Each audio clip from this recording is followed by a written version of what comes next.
안녕하세요. 족부정형외과 전문의 김지범이 들려드리는 발에 관한 톡톡 시간입니다. 네, 오늘의 주제는요. 재발하는 새끼발가락 외측의 티눈을 수술적으로 치료한 사례에 대해서 말씀드리려고 합니다. 새끼발가락 외측은 티눈이 잘 생기는 부위입니다. 왜 그러냐면 이 새끼발가락은 우리 몸에서 지면과 신발에 항상 닿는 부위죠. 그런데 이 부위에 높은 압력이 가해지게 되면 계속 부딪히고 마찰이 생기기 때문에 티눈이 잘 생기게 되고요. 지속적으로 높은 압력이 가해지면 그 티눈 옆에 발톱이 있거든요. 그래서 발톱의 변형까지도 오게 됩니다. 그래서 실제로 이렇게 새끼발가락 외측에 티눈하고 발톱의 변형이 온 사진을 보여드리면 이 환자 보시면 바깥쪽에 이렇게 티눈이 있죠. 그리고 이 티눈 옆에 붙어있는 발톱이 갈라져 나오는 발톱 변형이 확인이 됩니다. 그러면 어떤 발가락에 높은 압력이 걸리는지를 제가 지금부터 말씀을 드릴게요. 먼저 발가락에 변형이 있는 경우가 있습니다. 발가락이 일자로 되어 있지 않고 내측으로 휘어지면서 안쪽으로 이렇게 돌아가 있는 경우에는 발가락이 이렇게 돌아가 있으니까 이 부위가 계속 지면과 닿겠죠. 그래서 새끼발가락 외측에 티눈이 잘 생기고요.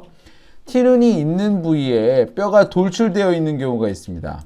그러면 당연히 평평하지 않고 뼈가 튀어나와 있으니까 그 부위가 또 높은 압력이 걸리겠죠. 그래서 이렇게 새끼발가락 외측에 가해지는 높은 압력이 해결이 안 되면 아무리 티눈만 제거해도 계속 재발하는 거죠. 즉 발가락의 구조적인 변형 때문에 높은 압력이 걸려서 티눈이 생기는 거를 결과인 티눈만 계속 제거해봤자 원인이 해결이 안 되니까 지속적으로 티눈이 재발이 되고 통증도 생기는 겁니다. 그래서 오늘 소개해드릴 환자도 이렇게 구조적인 원인 때문에 티눈이 지속적으로 재발을 하는 환자를 제가 구조적인 원인을 해결을 해서 재발 없이 티눈을 치료한 사례인데요. 환자의 사진을 보시면 새끼발가락 외측에 티눈하고 발톱의 변형이 있습니다. 그래서 그 원인으로 봤더니 돌출된 뼈가 있어서 돌출된 뼈를 제거를 해줬고, 발가락이 회전해 있는 변형이 있어서 그 회전 변형을 해결하기 위해서 발가락 굽힘 힘줄을 제거해 줬습니다. 수후 1개월째에 티눈이 재발하지 않고 환자는 통증도 없는 이러한 건강한 발가락의 모습을 보여줬습니다. 그래서 이 사례는 재발하는 티눈 및 발톱의 변형은 원인이 되는 높은 압력을 해결해야 제대로 치료가 된다는 것을 보여준 사례였고요. 이제부터 지금 이 사례에 대해서 좀 더 자세히 말씀드리겠습니다. 환자는 작년의 남자 환자였고요. 재발하는 새끼발가락의 티눈 및 발톱 변형으로 제 외래에 오셨습니다. 이러한 새끼발가락의 티눈 및 발톱 변형 때문에 새끼발가락이 불편해서 본인이 좋아하는 등산이나 축구를 하기 어렵다고 하였어요. 그래서 환자의 외견을 먼저 봤습니다. 그랬더니 새끼발가락 외측에 보이시는 것처럼 큰 티눈하고 발톱이 변형이 된 게 함께 동반이 되는 게 확인이 됐습니다. 그래서 이러한 티눈 및 발톱 변형이 계속 재발하는 경우에는 발가락에 구조적인 원인이 있을 수가 있기 때문에 엑스레이를 찍어봤죠.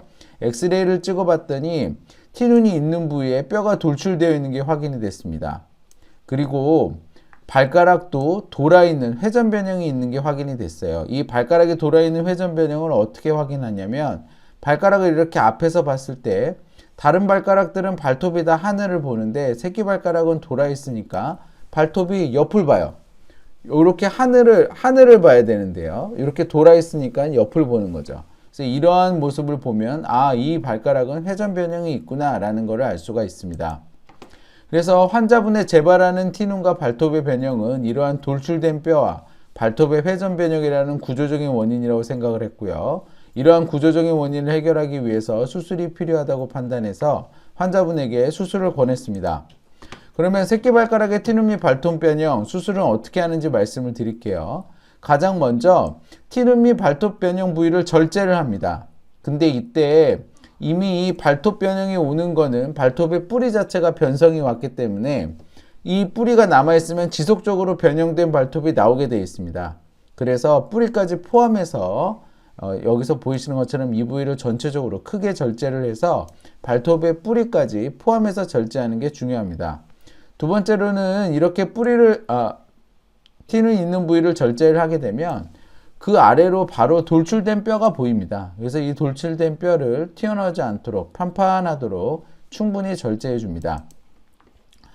다시 한번 말씀드리지만 발톱 변형 부위는 뿌리까지 절제해서 그 부위는 다시 발톱이 안 자라게 하는 게 중요하고요. 티눈 아래쪽에 바로 튀어나온 뼈가 보이기 때문에 돌출된 뼈를 절제하기 위해서 추가적인 절제선은 필요하지 않습니다. 자, 그 다음 발가락의 회전 변형도 교정을 해줘야 되잖아요. 그런데 회전 변형의 완전한 교정은 사실은 뼈를 잘라서 돌려줘야 돼요. 근데 이런 수술은 여기까지는 너무나 과한 수술일 수가 있습니다. 그래서 저는 간단한 굴곡 힘줄 절제술로 이러한 회전 변형을 해결하려고 하고요. 간단한 굴곡 힘줄 절제술은 바늘로 하는데 이러한 힘줄 절제술이 회전 변형의 완전한 교정은 이루어지지 않을 수 있습니다. 그래도 이러한 티눈 환자한테서는 충분한 효과를 발휘할 수 있는데요. 그 원인은 왜 그러냐면 저희가 새끼발가락 외측에 높은 압력이 걸리는 거는 이게 지면이라고 생각하고 이게 발가락이라고 생각을 하면 발가락이 이렇게 되어 있었는데 이렇게 돌아있기 때문입니다. 돌아있는 상태에서 발가락이 아래쪽으로 강한 힘으로 이렇게 힘줄이 눌려 굽히게 되면 발가락이 굽혀지면서 이 발가락의 외측이 지면과 강하게 닿게 되죠. 즉 이거를 이렇게 굽히는 이 힘이 발가락에 높은 압력을 가해주는 중요한 팩터, 중요한 요인이 되는데요. 바늘을 이용을 해서 이 굴곡 힘줄을 끊어주게 되면 발가락을 굽히는 요 힘이 줄어들기 때문에 발가락의 회전 변형이 완전히 교정이 되지 않더라도 발가락 외측에는 큰 힘이 가해지지 않게, 그 높은 압력이 가해지지 않게 되는 거죠. 그리고 발가락 굴곡 힘줄을 절제한다고 해서 환자분이 생활이나 운동에는 지장이 없습니다. 그래서 이 부분은 크게 걱정 안 하셔도 되고요. 그래서 이 환자한테서는 회전 변형을 교정하기 위해서 뼈를 교정하는 큰 수술보다는 먼저 간단한 굴곡 힘줄 절제술을 적용해 보았습니다. 그래서 발가락 티눈 변형의 교정 수술 그 과정 및 재활은 어떻게 하는지 말씀드릴게요. 환자는 먼저 당일 입원, 오전에 입원해서 오후에 퇴원하는 당일 입원 스케줄로 수술을 진행을 하였고요.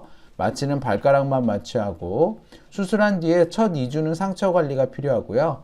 수술한 뒤에 4주간은 테이핑이 필요합니다. 그래서 아래 사진을 보시면 수술 전 이렇게 티눈이 있었고 수술 후에 보면 이렇게 꼬맨 자국이 있기 때문에 수술 직후에서부터 2주까지는 지속적으로 상처를 관리하기 위해서 물이 안 들어가게 조심해야 되고 일주일에 2번에서 3번 소독이 필요합니다. 그리고 굴곡 힘줄 절제술을 하고 뼈도 좀 깎았기 때문에 발가락이 계속 움직이면 통증이 유지가 될 수가 있어서 이 사진에서 보이는 것처럼 네 번째와 5번째 발가락을 한꺼번에 테이핑 해주는 것을 4주간 유지합니다.